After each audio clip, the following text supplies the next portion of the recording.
In this Power BI for Beginners tutorial, I'm going to give you a quick introduction.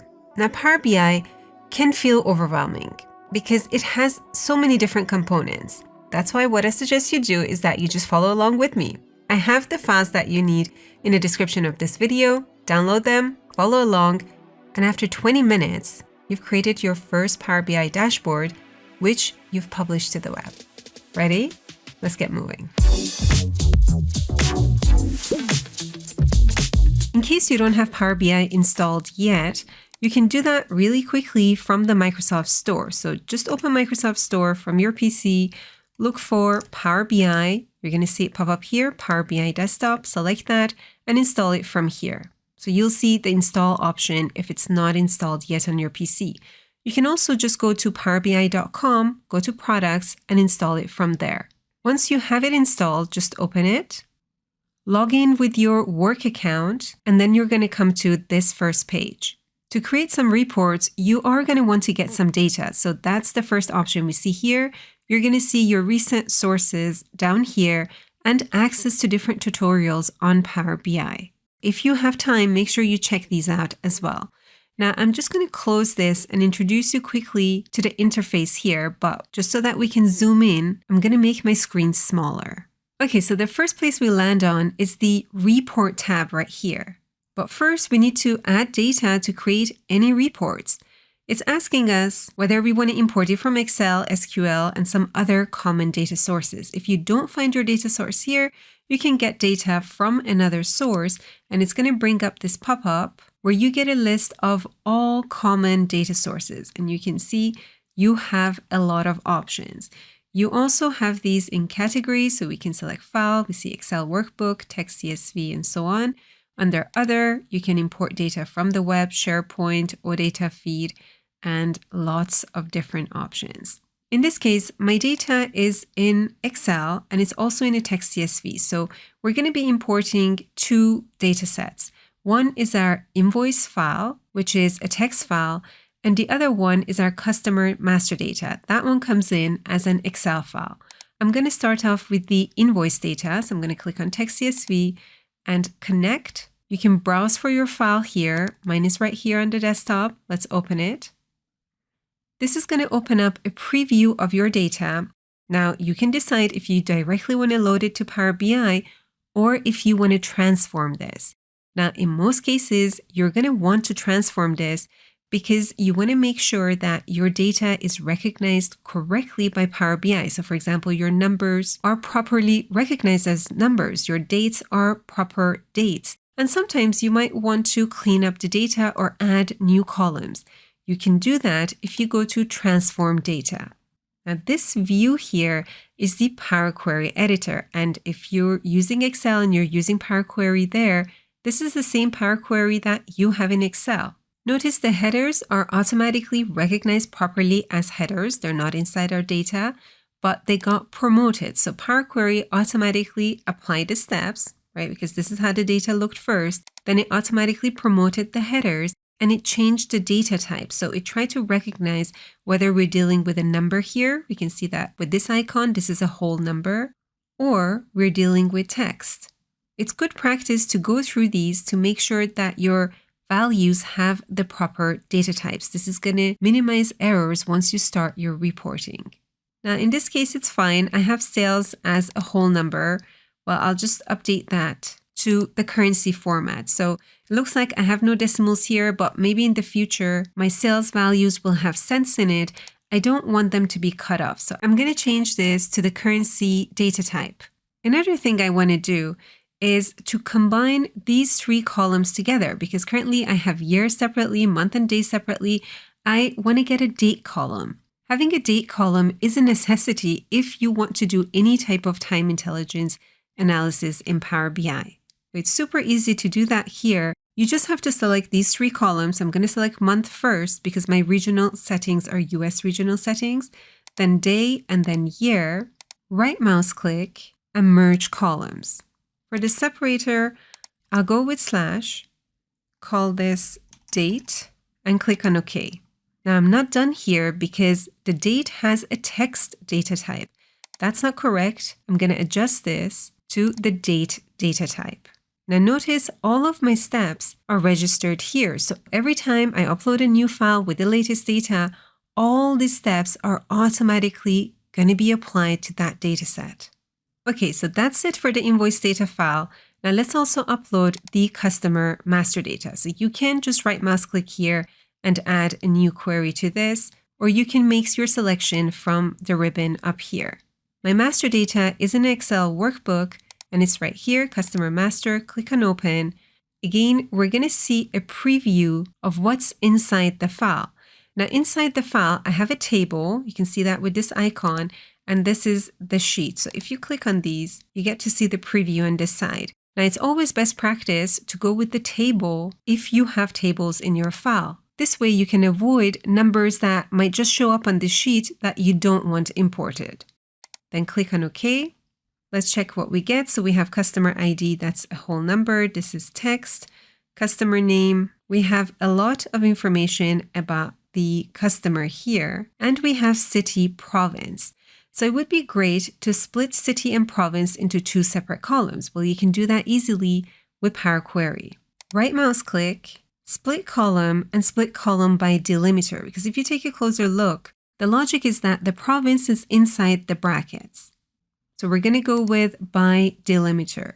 Now it already picked it up. I'm just going to add a space before that and then decide whether I want it at each occurrence of the delimiter or the leftmost delimiter. Now in this case, I just have one bracket here, so it doesn't really matter. I'm just going to go with OK, and I get the city in the first column and the province in the second column. Just going to double click here and rename this to city. Now the province has that extra ending bracket. We want to remove that. So let's select the column, right mouse click, and replace values. So notice with the right mouse click, you get a lot of common options that you're going to need when it comes to transforming your data. You can also get to these options from the menu up here. The value to find is the closing bracket. We're going to replace it with nothing and click on OK.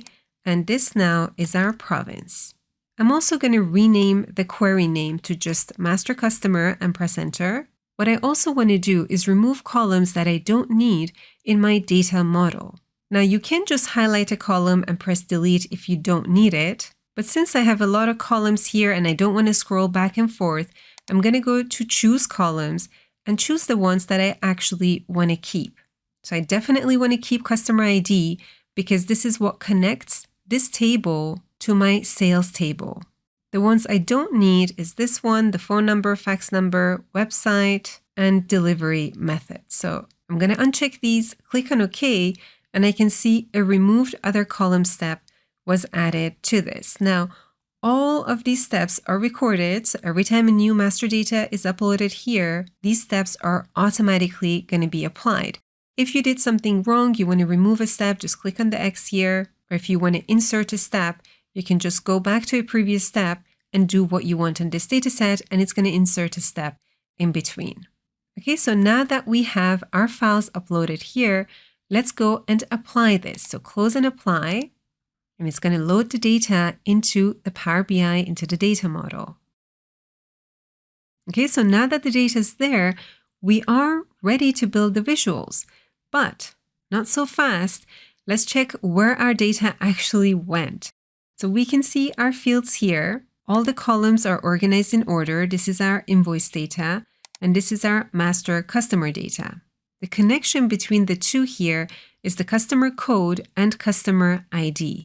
So instead of merging the tables to bring over all the other customer information that we need to the invoice data file, we are going to use relationships and connect these together, right? So that's the better approach. That's why we have relationships down here.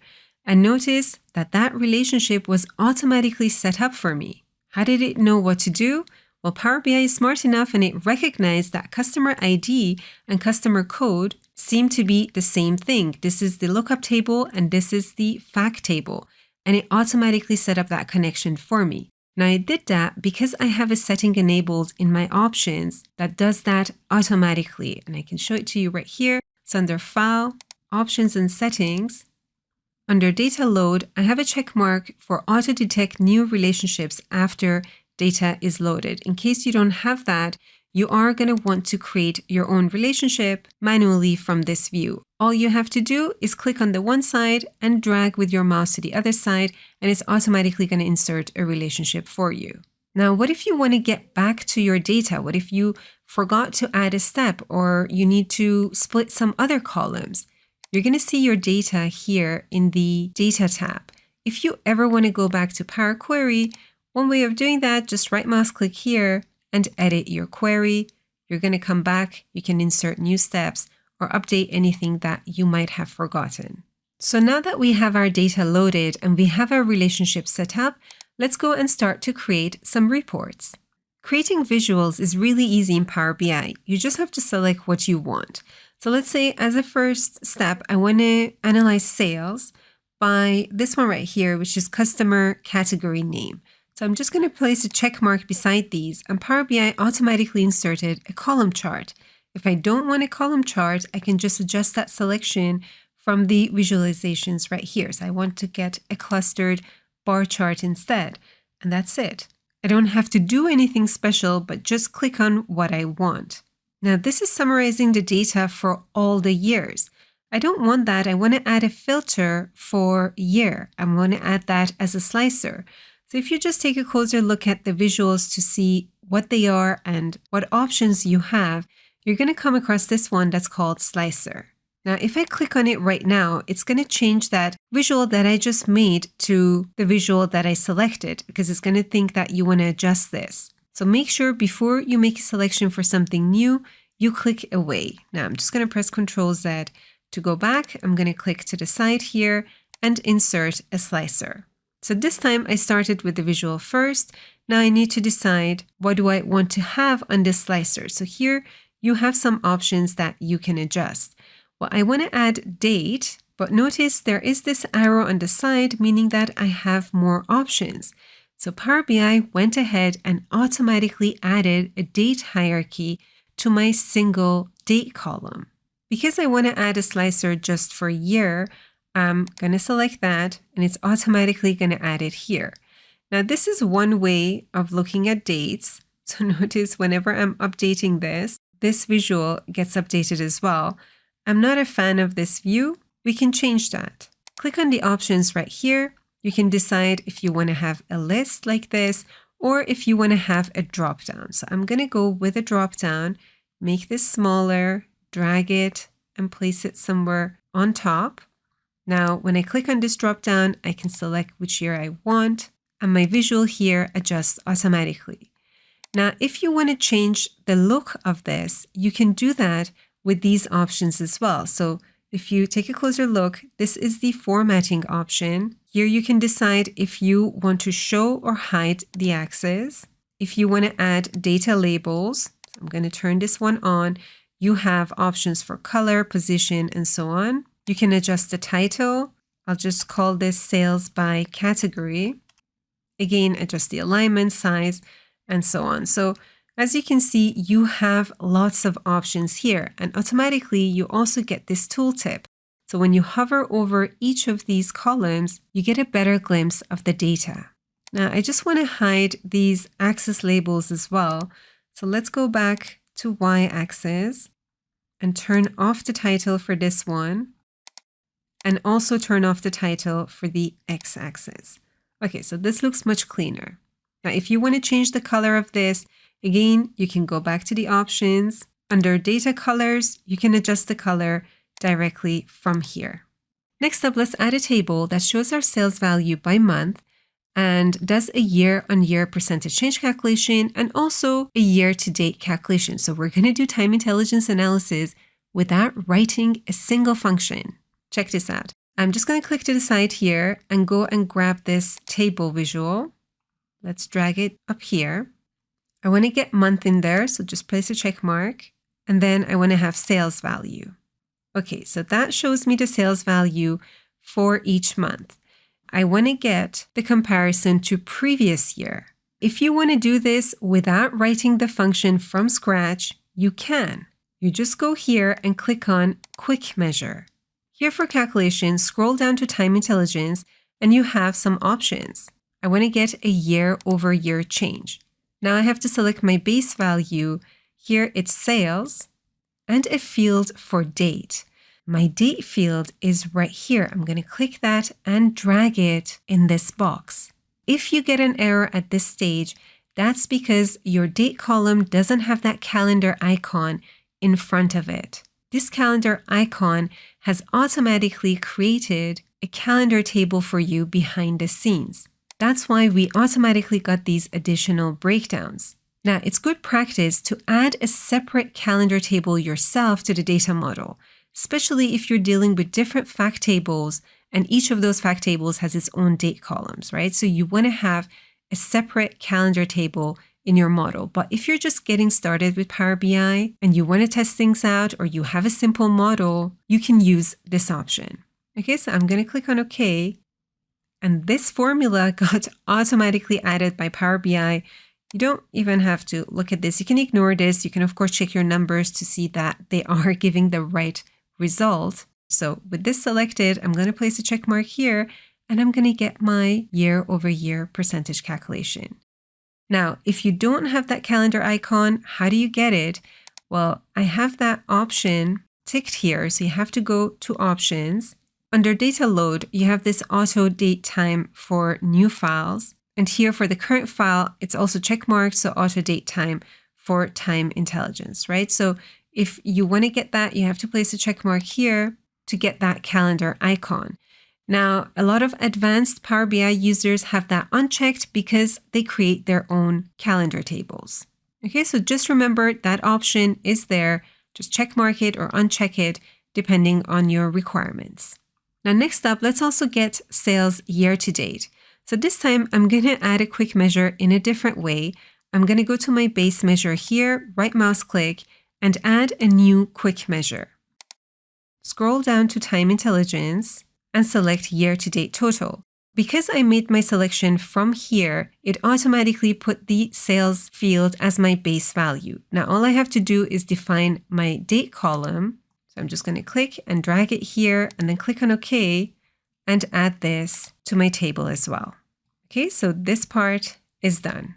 Next up, let's visualize our sales by province. So I'm just going to click to the side here, click on this map chart icon, add sales as my KPI and province from the customer master data. And you can see immediately that these ones got highlighted. So I can scroll with my mouse, hover over any of these states. I get to see the state name and the sales that's associated with that. Now, the great thing about using filters in Power BI is that it's not just the slicer that's acting as a filter, but if I click, for example, on supermarket here, I can see my data in my table as well as my map chart is getting sliced as well. So this way I can quickly see which states are in the supermarket category. To remove the filter, you can just double click on the white area here and it's removed. Now, that's not just for this visual here. You can do that for any visual. If I click on April, everything is filtered to April. If I click on a specific state here, everything is filtered down as well. For our last visual, let's add a line chart for quantity by month. Select line chart, place a check mark beside quantity and a check mark beside month. And that's it, we are done. You can add a header to this report by inserting a text box, type in your text, adjust the formatting as you need, and place your text box on top of your report. You also have KPI cards that you can add to your report. So let's say one KPI that we want to track and we want to see is quantity. So I'm just going to select that. It's going to insert it on top of the other visual, adjust the size and drag it and put it to the side of my report. Okay, so you can customize this in many different ways. If you want to add more pages, you can add more pages here. Now this way I can filter, take a look at 2020, my year-on-year percentage changes, my sales year-to-date updates as well. Take a look at 2018. And if I get new data, all I have to do is replace the current invoice text file with the new invoice text file and then click on refresh and everything is updated automatically. In case you need to do more complex calculations that you can't find in the quick measure, you are going to need to write your own measures by clicking on new measure. To be able to write correct measures, you need to learn the DAX formula language. Now, just like with Excel, if you are familiar with Excel formulas, there is basic and there is advanced. So with just basic DAX, you can already do a lot of complex analysis. That's a topic for another video. So I'm just going to rename this, double click, call it report, and let's save our file. So go to File and Save. Give it a name and save the file. If you want to share your report with others so that they can interact with the report, you're going to want to publish it. Just go to Publish right here and select a destination. This is going to publish it to the Power BI service. So I'm just going to publish mine to Reports, click and select, and it's publishing it to Power BI. It might take some time. Once it's done, you're going to see the success message right here. To open it, you can directly click on this link. It's going to open up the browser and take you to your report on the web. Here you can interact with the report on the web because check this out, we are on powerbi.com. So if you're logged into your Office account, you can just type in powerbi.com and you can access your reports directly from the web. You have the option to share the report with others as well, either people in your organization, specific people, people with existing access, and so on. You can also adjust some settings down here. Now, you can also share this report in Teams, right? So depending on the rights and where you publish it, you can add this report as a separate tab in Teams. So over here in Teams, I'm going to go to this general channel and add a new tab for Power BI.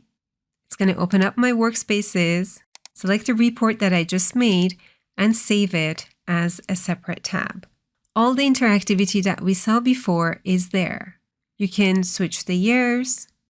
You can filter by selecting an option from any of your visuals here as well. This wraps up our introduction to Power BI. So as you've probably noticed, just from looking at those available functionalities that were on the menu, there is a lot you can do in Power BI. There's a lot of different options that you have for importing and cleaning your data. There is a lot to relationships and writing your own DAX functions to do more complex calculations that you need for your data analysis. Now, the great thing is if you're using Power Query and Power Pivot in Excel, you can easily apply that knowledge to Power BI as well. So it's much easier to get started. That's it for today. I hope you enjoyed this tutorial. If you did, hit that thumbs up and subscribe to this channel in case you aren't subscribed already. Thank you for watching, and I'm going to see you in the next video.